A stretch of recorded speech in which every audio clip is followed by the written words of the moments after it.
अस्सलाम वालेकुम दोस्तों, मैं हूं मोहम्मद आज़म एडवोकेट और आप देख रहे हैं लीगल इन्फॉर्मेशन। जैसा कि आप लोगों को इस बात का इल्म है कि लास्ट वीडियो में हमने order 7 of civil procedure code जो था डिस्कस किया था, जो कि कवर कर रहा था प्लेंट को। आज हम डिस्कस करेंगे order 8 of civil procedure code, जो कि है रिटर्न स्टेटमेंट और सेट ऑफ के बारे में। तो पढ़ते हैं जी ऑर्डर 8। इसका rule 1, return statement. The defendant shall at or before the first hearing or within such time as the court may permit present a written statement of his defense, provided that the period allowed for filing the written statement shall not ordinarily exceed 30 days, provided further that not more than 2 adjournments shall be granted for presenting the written statement।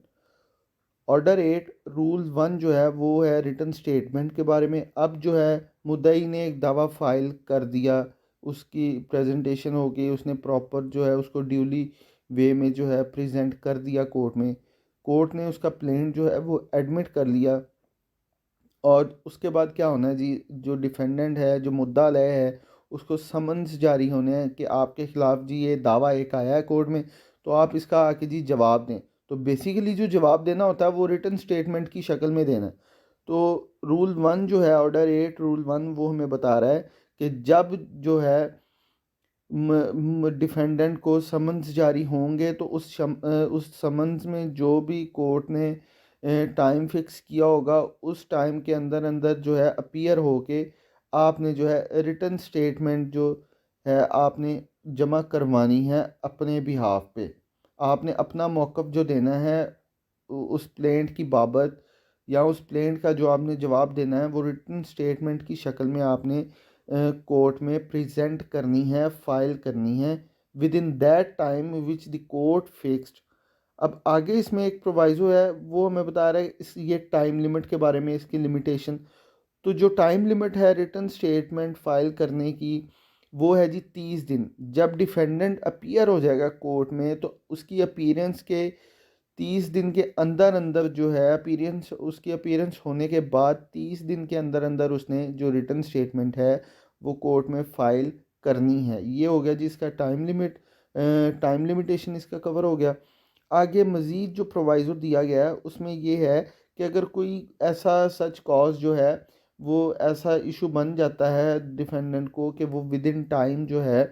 Court में अपना written statement present नहीं कर पाता, उसको कोई issue हो जाता है और कोर्ट को वो जो है सेटिस्फाइड कर देता है, तो कोर्ट के पास इख्तियार है कि वो दो जो एडजर्नमेंट्स हैं, दो डेट्स, उसको मज़ीद टाइम एक्सटेंड करने के लिए उसको 2 तारीखें और जो है उसको दे सकती है कि आप जो अपना रिटन स्टेटमेंट है वो उसको आप फाइल करें। लेकिन सिर्फ 2 ही एडजर्नमेंट्स जो हैं वो कोर्ट उसको अलाउ कर सकती है, इससे ज़्यादा नहीं कर सकती। रूल 1 जो है हमें ये बता रहा है। आगे रूल 2 है, new facts must be specifically pleaded. The defendant may raise by his pleading all matter which show the suit not to be maintainable or that the transaction is either void or voidable in the point of law, and all such grounds of defense as if not raised would be likely to take the opposite party by surprise or would raise issues of fact not arising out of the plaint, or as for instance fraud, limitation, release, payment, performance or facts showing illegality। Rule 2 जो है वो हमें बताता है कि defendant जो है उसने अपनी रिटन स्टेटमेंट में जो भी उसके न्यू फैक्ट्स होंगे वो उसने उसमें तहरीर करने हैं रिटन स्टेटमेंट में। जो भी अगर वो कहता है कि ये जी, अगर उसके मुताबिक ये जो उसने दावा किया है, मुद्दई ने डिफेंडेंट के ख़िलाफ़, प्लेंटिफ ने जो डिफेंडेंट के ख़िलाफ़ दावा किया है, अगर वो समझता है कि वो मेंटेनेबल नहीं है, वो सिरे से ही गलत है, ऐसा कोई दावा चलना ही नहीं चाहिए था, उसके पास कुछ ऐसे फैक्ट्स हैं जिसकी ज़रिए से वो इसको प्रूव कर सकता है, तो उसने जो है वो फैक्ट्स की एक कंसाइज स्टेटमेंट बना के रिटन स्टेटमेंट की शक्ल में जो है वो फाइल करनी है। और अगर वो समझता है कि ये कोई फ्रॉड की बेस पे दावा किया गया है या कोई मिस रिप्रेजेंटेशन की बेस पे किया गया है, तो वो तमाम तर फैक्ट्स जो हैं, जो अपोजिट पार्टी के ख़िलाफ़ जा रहे हैं, जो वो समझता है कि ये जो प्लेंटिफ है वो गलत है, या वो जो उसने दावा दायर किया है वो सिरे से ही गलत है, वो बेस ही नहीं करता किसी भी चीज़ पे, वो इलीगल है, तो ये तमाम तर जो भी ग्राउंड्स होंगे डिफेंडेंट के अपने डिफेंस में, उसने अपने रिटर्न स्टेटमेंट में लेने हैं, और तमाम तर जो उसके फैक्ट्स होंगे उसको स्पेसिफिक फॉर्म में एक लिखना है। ये नहीं है कि तमाम तर बातों को जो है उसने मिक्स कर देना है कि वो समझ ही ना लगे कि इसने लिखा क्या है और ये क्या कह रहा है। उसने जो जो भी फैक्ट्स लिखने हैं उसको स्पेसिफिक फॉर्म में लिखना है ताकि उसकी समझ आए। एक एक फैक्ट्स को जो है उसने अलग-अलग करके लिखना है कि मकसद ये है कि जो प्लेंटिफ जो है अपने दावे में जो भी जो अपने फैक्ट्स लेके आया, उस जो डिफेंडेंट है उसने उसका जवाब देना होता है। तो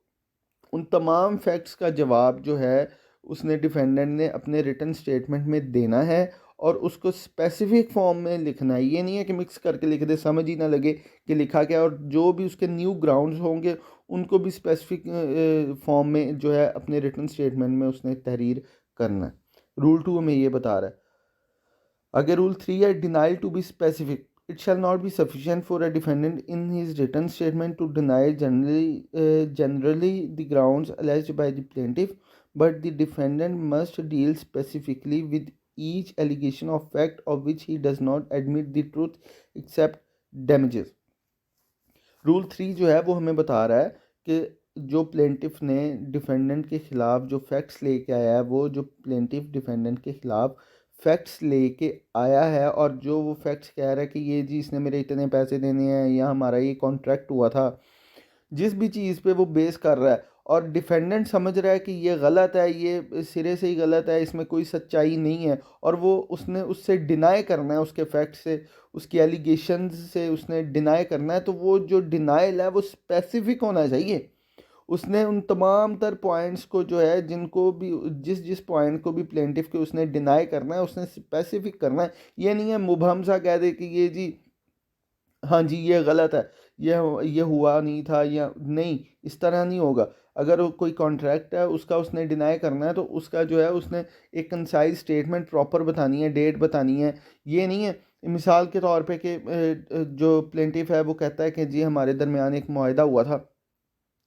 तो ये मुआहदा जो है वो फ़लाँ तारीख को, मिसाल के तौर पे 2 तारीख को हुआ था, और इसको जो डिफेंडेंट है इसको मैंने जो हाफ़ पेमेंट थी वो कर दी थी, बाकी पेमेंट जो है वो मैंने मुआहदे की तमील होने के बाद पे करनी थी। तो ये पेमेंट इसको मैंने डिफेंडेंट के ऑफ़िस में की थी। तो फिर ये नहीं है कि ये नहीं आपने कहना कि डिफेंडेंट ये कह दे कि ये जी मैंने पेमेंट इससे ली नहीं है। नहीं, इसको प्रॉपर वे में स्पेसिफ़िक तौर पे इसको डिनाई करना है। ये नहीं होना चाहिए कि आप इसको एक मुबहम सा बना देंगे, ये सिर्फ डिफेंडेंट यही कह दे कि मैंने जी इससे पैसे नहीं लिए। नहीं, उसने उसको स्पेसिफिक फॉर्म में जो है डिनाई करना है। वो ये कहेगा कि ये जी ना 2 तारीख से पहले ना 2 तारीख के बाद हमारी किसी तरह का कोई मुआहदा हुआ ही नहीं है, और ना मैंने इससे पैसे 2 तारीख से पहले लिए हैं, ना मैंने 2 तारीख के बाद लिए हैं। और ये भी नहीं है कि अगर जो है वो ऑफ़िस की बात कर रहा है कि डिफेंडेंट के ऑफ़िस में मैंने इसको पैसे दिए थे, तो वो जगह का भी बताना है कि ना तो कभी ऑफ़िस में हमारी इस तरह की कोई डील हुई है, ना किसी और जगह पे हमारी कोई डील हुई है इस तरह की कि मैंने इसके साथ मुआहदा किया है। तो ये एक स्पेसिफिक डिनाइल होगा। ऐसा नहीं है कि सिर्फ सिंपल सा कह देना कि ये जी हमारे दरमियान हुआ नहीं था। अगर रूल 4 पढ़ने से पहले हम रूल 5 पढ़ेंगे। वो क्या कहता है? Specific denial, every allegation of facts in plaint if not denied specifically or by necessary implication or stated to be not admitted in the pleading of the defendant shall be taken to be admitted except as against as person under disability। अब rule 5 जो है वो हमें बता रहा है कि अगर कोई भी ऐसा फैक्ट, कोई भी ऐसा एलिगेशन जो प्लेंटिफ ने अपने प्लेंट में डिफेंडेंट के ख़िलाफ़ लिया है, कोई ग्राउंड लिया है, कोई फैक्ट बताया है, अगर डिफेंडेंट अपने रिटन स्टेटमेंट में उस फैक्ट को, उस एलिगेशन को, उस ग्राउंड को स्पेसिफिकली तौर पे जो है वो डिनाई नहीं करता, जैसा कि रूल 3 में हमें बताया गया है। अगर जो है डिफेंडेंट स्पेसिफिकली तौर पे उस एलिगेशन को, उस ग्राउंड को, उस फैक्ट को जो प्लेंटिफ ने अपने प्लेंट में लिया है डिफेंडेंट के ख़िलाफ़, उसको स्पेसिफिकली तौर पे डिनाई नहीं करता, तो यही समझा जाएगा कि ये जी इसने उसके प्लेंटिफ के मौक़िफ़ को डिफेंडेंट ने सही समझा है, इसको एडमिट किया। रूल 5 हमें ये बता रहा है। अब पढ़ते हैं rule 4, evasive denial, Where a defendant denies an allegation of fact in the plaint, he must not do so evasively but answer the points of substance. Thus, if it is alleged that he received a certain sum of money, it shall not be sufficient to deny that he received the particular amount, but he must deny that he received that sum or any part thereof, or else set out how much he received. And if an allegation is made with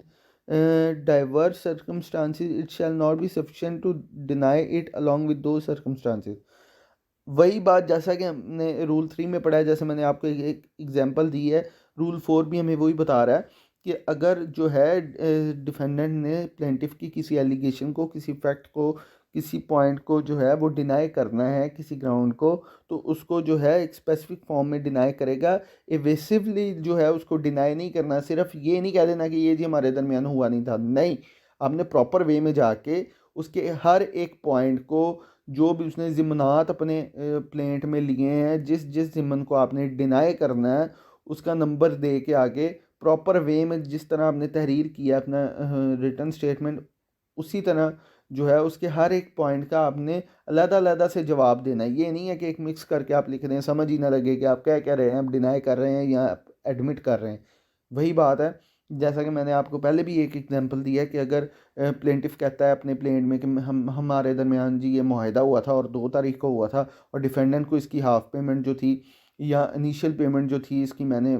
defendant के office में जाके कर दी थी। तो ये नहीं है कि डिफेंडेंट सिर्फ ये कह देगा कि हमारे दरमियान मुआहदा हुआ ही नहीं था या मैंने ये पैसे लिए ही नहीं थे, नहीं, उसने स्पेसिफिक डिनाई करना है कि ये जी हमारे दरमियान कोई मुआहदा नहीं हुआ था, मैंने ना 2 तारीख से पहले कोई पैसे लिए हैं इससे, ना 2 तारीख के बाद लिए हैं, ना हमारी कोई ऑफिस में सिटिंग हुई है, ना कहीं और हमने सिटिंग की है इस बाबत, हमारा सिरे से ही कोई मुआहदा था ही नहीं। ये एक स्पेसिफिक डिनाई होगा। सिर्फ ये कह देना कि ये जी हमारा मुआहदा हुआ नहीं था और मैंने पैसे नहीं लिए, ये काफ़ी नहीं है। ये था जी रूल 4। रूल 5 हम पढ़ चुके हैं। आगे जी rule 6, particulars of set offs to be given written statement. Sub rule 1, where in a suit of recovery, where in a suit for the recovery of money, the defendant claims to set off against the plaintiff's demand any ascertain sum of money legally recoverable by him from the plaintiff, not exceeding the pecuniary limits of the jurisdiction of the court, and both parties fill the same character as they fill in the plaintiff's suit, the defendant may, at the first hearing of the suit, but not afterward, unless permitted by the court, present a written statement containing the particulars of the debt sought to be set off. Rule 6 सब rule 1 हमें बता रहा है कि अगर कोई recovery suit है, पैसों का मामला है और उसकी बाबत जो है एक सूट फाइल हो जाता है, तो सेट ऑफ क्या होता है, हम ऑर्डर 7 में भी सेट ऑफ पढ़ चुके हैं, आज फिर हम इसको डिस्कस कर लेते हैं। सेट ऑफ मिसाल के तौर पे कि जो प्लेंटिफ है वो कह रहा है कि जी मैंने डिफेंडेंट से जो है 10 लाख रुपए लेने हैं, और डिफेंडेंट अपीयर हो जाता है, डिफेंडेंट कहता है हाँ जी मैंने इसके 10 लाख देने हैं, लेकिन मैंने भी इससे 5 लाख लेने हैं।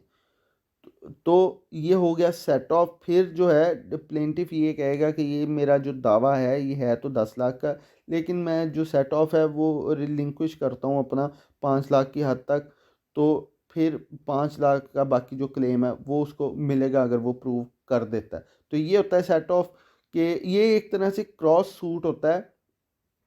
इसको क्रॉस सूट भी कहते हैं। अब ये रूल 6 जो है वो हमें यही बता रहा है कि अगर सेट ऑफ की बाबत कोई मामला है और रिकवरी सूट का जो है मुकदमा है, किसी पैसों की बाबत कोई मुकदमा है, तो फिर जो है सेट ऑफ की डिमांड जो है डिफेंडेंट अपने रिटर्न स्टेटमेंट में ही लेगा। अब इसमें 2-4 बातें जो हैं वो लीगल पॉइंट्स हैं वो हम डिस्कस कर लेते हैं। अब इसमें एक लफ्ज़ जो है, एक वर्ड इसमें डाल दिया गया है कि लीगली रिकवरेबल। अब लीगली रिकवरेबल क्या मानी है इसमें। अब ये है कि अगर डिफेंडेंट जो है वो सेट ऑफ अपना क्लेम कर रहा है प्लेंटिफ से, तो उसको लीगली रिकवरेबल होना चाहिए कि अगर वो उस जो जो वो क्लेम कर रहा है सेट ऑफ में प्लेंटिफ से कि इसने भी मेरे 5 लाख देने हैं, तो अगर वो अलहदा से उस उन पैसों की बाबत कोई दावा करे तो वो लीगली रिकवरेबल होने चाहिए। वो ऐसा दावा हो कि जो उससे अलग भी चल सके, मतलब वो टाइम बार ना हो, वो बार्ड बाय एनी लॉ ना हो, वो किसी तरह से बार्ड ना हो दावा, वो अलहदा से भी दावा कर सके। इसको कहते हैं कि वो लीगली रिकवरेबल होने चाहिए। आगे, not exceeding the pecuniary limits of the jurisdiction of the court. तो फिर वो पैसे जो हैं वो कोर्ट की पेक्यूनरी jurisdiction के मुताबिक होने चाहिए, कोर्ट का इख्तियार समात हो उस पर। और both parties fill the same character, दोनों पार्टीज़ का जो करेक्टर है वो सेम होना चाहिए। कि अगर प्लेंटिफ कहता है कि डिफेंडेंट ने जो है वो मेरे 10 लाख देने हैं, इसने मेरे से लोन लिया था, तो फिर जो डिफेंडेंट है वो कहे कि ये जी मैंने भी इससे 5 लाख लेने हैं, इसने भी बाद में जो है वो मेरे से लोन लोन की मद में जो है वो 5 लाख लिया था। तो करेक्टर जो है दोनों का सेम होना चाहिए। आगे आगे क्या कहता है जी? हाँ जी, the court but not afterward unless permitted by court present a written statement containing the particulars that sought to be set off। Rule 6 हमें यही बता रहा है कि अगर सेट ऑफ की बाबत जो है वो कोई मामला है, तो डिफेंडेंट ने अगर वो सेट ऑफ क्लेम करना है अपना, तो पहली बात वो अपने रिटन स्टेटमेंट में ही जो है वो क्लेम करेगा। दूसरा, इसमें कुछ पॉइंट्स हैं वो लीगली रिकवरेबल होने चाहिए। मकसद है कि वो बार्ड बाय लॉ ना हो, लिमिटेशन जो है उसकी एक्सीड ना कर गई हो, और सेम करेक्टर होना चाहिए। अब इसमें एक और बात है कि अगर जो है सेट ऑफ आपने क्लेम करना है, क्रॉस सूट में जाना है,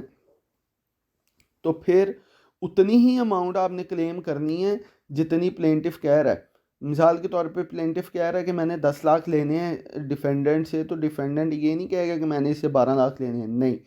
वो अंडर 10 लैक्स रहेगा। वो भी 10 लाख का क्लेम कर सकता है, 9 का कर सकता है, 8 का कर सकता है, 5 का कर सकता है, 10 लाख से एक्सीड वो नहीं कर सकता। रूल 6 हमें यही बता रहा है। आगे चलते हैं जी। इसका सब रूल 2 है, इफेक्ट्स ऑफ सेट ऑफ। अब इसके सेट ऑफ के जो है इफेक्ट्स क्या होंगे? The written statement shall have the same effects as a plaint in cross suit, so as to enable the court to pronounce a final judgment in respect both of original claim and of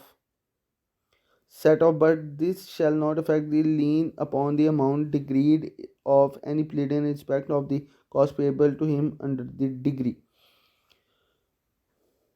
rule 6 सब rule 2 हमें कह रहा है कि set of जो है उसका अगर वो क्लेम करता है तो वो उसकी वही जो है वो इम्पोर्टेंस होगी जो एक प्लेंट की होती है, उससे अलग, उसके लिए सेट ऑफ के लिए अलग से जो है फिर उसको दावा नहीं करना पड़ेगा अगर वो अपनी रिटन स्टेटमेंट में जो है वो उसको क्लेम कर लेता है। सिंपल ये बात एक बताई गई है सब रूल 2 में कि अगर डिफेंडेंट जो है सेट ऑफ क्लेम करता है अपनी रिटन स्टेटमेंट में, तो फिर उसको अलग से सूट फाइल करने की ज़रूरत नहीं है। उसके उस रिटन स्टेटमेंट की ऐसी अहमियत होगी जैसे कि एक प्लेंट की होती है। आगे जी, सब रूल 3 है, the rules relating to a written statement by defendant applies to a written statement in answer to claim set off. ये वही जो रूल्स जो हैं रिटन स्टेटमेंट में वो ले जो रिटन स्टेटमेंट में सेट ऑफ क्लेम करेगा डिफेंडेंट जो है वो अगर अपने रिटन स्टेटमेंट में कोई सेट ऑफ क्लेम करता है, तो उसके जो रूल्स हैं वो रिटन स्टेटमेंट पे उसको जो है वो अप्लाई करेंगे। सिंपल सी एक बात इसमें कर दी है। आगे चलते हैं जी। Rule 7, defense or set off founded on separate ground, where the defendant relies upon several distinct grounds of defense, or set off founded upon separate ground and distinct fact, they shall be stated as far as may be separately and distinctly। Rule 7 जो है वो हमें बता रहा है कि जहाँ पे डिफेंडेंट जो है वो मुख्तलिफ ग्राउंड्स पे जो है अपना डिफेंस ले रहा है, उसके पास मुख्तलिफ ग्राउंड्स हैं, वो मुख्तलिफ फैक्ट्स लिख रहा है प्लेंट की बाबत जो उसने जवाब देना है प्लेंटिफ का, और जो उसका सेट ऑफ है उसका भी जो ग्राउंड है वो अलग है, वो भी सेपरेट है। तो उसने जितने भी ग्राउंड्स अपनी प्लेंट में लेने हैं, चाहे वो डिफेंस में हो या सेट ऑफ की बाबत हो, तो वो उसको जो है स्पेसिफिकली और सेपरेटली अलग अलग तमाम फैक्ट्स को लिखेगा, तमाम ग्राउंड्स को लिखेगा। अगर roulette new ground of defence, any ground of defence which has arisen after the institution of suit और the presentation of a written statement claiming a set off may be raised by defendant or plaintiff as the case may be in his written statement। हाँ जी, rule 8 हमें बता रहा है कि कोई भी new ground जो है, अगर वो अरिजन होता है after the presentation of written statement, अगर जो है रिटन स्टेटमेंट जो है फाइल होने के बाद कोई न्यू ग्राउंड जो है वो अराइज होता है, वो चाहे रिटन स्टेटमेंट फाइल होने के बाद हो और प्लेंटिफ ने अपना प्लेंट भी फाइल कर चुका है वो, तो जब तमाम प्लेंट और रिटन स्टेटमेंट फाइल हो गए और उसके बाद अगर कोई न्यू ग्राउंड जो है वो अराइज हो जाता है, तो फिर क्या होगा, फिर वो जो है अपनी रिटन स्टेटमेंट में एक अलग से कोर्ट उसको कह सकती है कि जी आप इसका ये जो फैक्ट या ये जो न्यू ग्राउंड जो अपीयर हुआ है, तो इस पे आप अपना जवाब दें, या कोर्ट रिक्वायर कर सकती है किसी पार्टी को कि वो जी इस पे जवाब दे। सिंपल सी इसमें ये बात कर दी गई है। आगे रूल 9 है subsequent pleading. No pleading subsequent to the written statement of a defendant other than by way of defense to set off shall be presented except by the leave of the court and upon such time as the court thinks fit, but the court may at any time require a written statement or additional written statement from any of the parties and fix a time for presenting the same। वही बात कर दी है कि अगर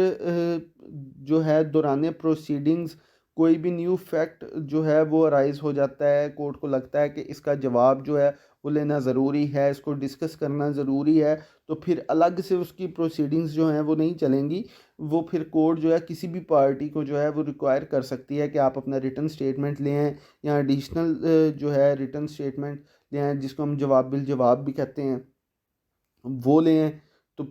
court जिसको require जिसको मुनासिब समझे उसको उस पार्टी को रिक्वायर कर सकती है। उसके लिए अलग से जो है वो कोई जो है प्रोसीडिंग या इंस्टीट्यूशन ऑफ सूट या रिटन स्टेटमेंट नहीं होगी। उसी प्रोसीडिंग के दरमियान कोर्ट जो है किसी भी पार्टी को जिसको वो मुनासिब समझ रही है कि इस पार्टी से इस बात का, इस फैक्ट का, इस ग्राउंड का जो है वो जवाब लेना है, तो कोर्ट उसको रिक्वायर कर सकती है। आगे रूल 10 है जी procedure when party fail to present a written statement called for by the court where any party from whom a written statement is so required fails to present the same within the time fixed by the court may pronounce judgment against him or make such order in relation to the suit as it thinks fit। Rule 10 में बता रहा है कि court ने जो है वो किसी पार्टी से रिटन स्टेटमेंट रिक्वायर किया और उस रिटन स्टेटमेंट को फाइल करने के लिए एक टाइम फिक्स कर दिया, लेकिन वो जो पार्टी जिसको रिक्वायर किया था वो फेल हो गई, उसने विद इन टाइम जो है वो रिटन स्टेटमेंट अपना फाइल नहीं किया, तो फिर कोर्ट के पास इख्तियार है कि अगर वो चाहे तो कोर्ट फिर उस पार्टी के खिलाफ जजमेंट प्रोनाउंस कर सकती है। ये रूल 10 हमें बता रहा है। आगे रूल 11 है address for service. Sub rule 1 every party whether original added or substituted who appears in any suit or other proceeding shall on before the date fixed in summon notice or other process serve on him file in court a proceeding stating his address for service. वही इसमें फ़र्क पता की बात है कि जब आपने सूट फाइल करना है, जैसा कि हमने ऑर्डर 7 में भी ये पढ़ा था कि जो हमने फ़र्द पता जो है वो फाइल करना है अपने प्लेंट के साथ अनेक्स करके, ताकि अगर कोर्ट को किसी भी किस्म का कोई नोटिस, कोई समन या हमारी अपीयरेंस रिक्वायर्ड हो पर्सनली, अगर हम बाय जो है थ्रू हम पेश हो रहे हैं किसी अटॉर्नी के और हमें पर्सनल अपीयरेंस हमारी ज़रूरी है, कोर्ट समझ रही है कि जो प्लेंटिफ है उसकी पर्सनल अपीयरेंस ज़रूरी है, तो फिर जो है कोर्ट उस पते पे हमें नोटिस समन वगैरह भेज सकती है। सेम ऐसे ही ऑर्डर 8 में भी जो है रूल 11 के ज़रिए वो बता रहा है फ़र्द पता जो है डिफेंडेंट ने भी अपने रिटर्न स्टेटमेंट के साथ अनेक्स करके लगाना है, ताकि समन नोटिस वगैरह अगर कोर्ट को भेजना चाहती है तो डिफेंडेंट के पता पे भेज सके। ये एक छोटी सिंपल सी बात कर दी थी। इसमें रूल 11 में आगे रूल 12 है। ये क्या कहता है, consequences of failure to file address. अब फ़र्द पता अगर हम नहीं लगाते तो फिर उसके कॉन्सिक्वेंसेज क्या होंगे। Sub rule 1, where a party fails to file address for the service as provided in the proceeding rule, the court may direct him to file such address, and if he fails to do so after giving him opportunity to file the address, he shall be liable to have his defence if any struck out, and to be placed in the same position if he had not defended। इसका rule 12 और सब rule 1 में बता रहा है कि जो party है उसने डिफेंडेंट है जो उसने अपने जवाब दावा के साथ जो है फ़र्द पता अनेक्स नहीं किया,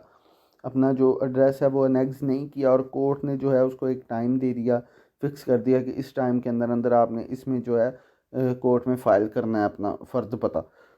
तो अगर उस time with in a time जो है डिफेंडेंट उसको फेल हो जाता है, नहीं वहाँ पे प्रेजेंट करता, तो फिर जो कोर्ट के पास इख्तियार है